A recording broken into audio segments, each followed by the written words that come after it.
Već duži niz godina s početkom školske godine Autoklub Mineral provodi prometno-preventivnu akciju Počela je školska godina.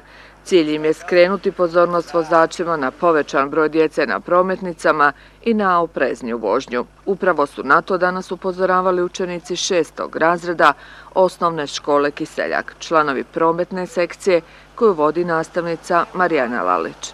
Zajedno sa prometnim policajcima zaustavljali su vozila u blizini škole i dijelili im prigodne letke.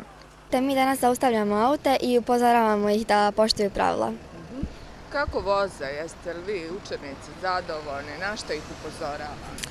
Pa zadovoljni smo te ih upozoravamo da se zavežu, da paze kada prolaze pored škole, koju brzinu trebaju ograničiti, da paze, dakle, da puštaju djecu na pješačkim prijelazima i da upale svjetla kada voze. Mi želimo da kad dođu u blizu škole da smanje brzinu, da poštuju znakove i kad vide da neko prelazi zebru da stanu i da ih puste. A trebaju li djeca malo paziti? Pa trebaju. Kad prelaze ceste da pogledaju lijevo i desno.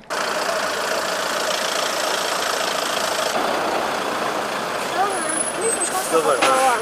Počela je nova školska dana i vozite skoro u blizini škola i vrtića i pazite da se imamo pješačka prijelazna. Hvala vam. Ovo je akcija koja traje već godina, znam ja sam u školi radio, znam i mislim da je ovo dobro da se ljudi posjete, da su djeca na putu, da su djeca i da se mora voditi računa i pridržavati se propisa. Prometno-preventivna akcija Autokluba Mineral Kiseljak traje 4 dana.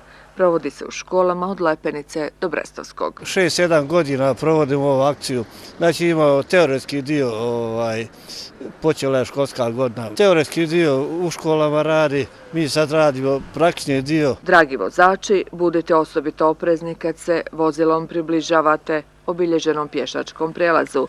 Kad vozite u blizini škole, vrtića ili mjesta gdje se djeca češće i u većem broju kreću, jedno od upozorenja koja stoje na letku.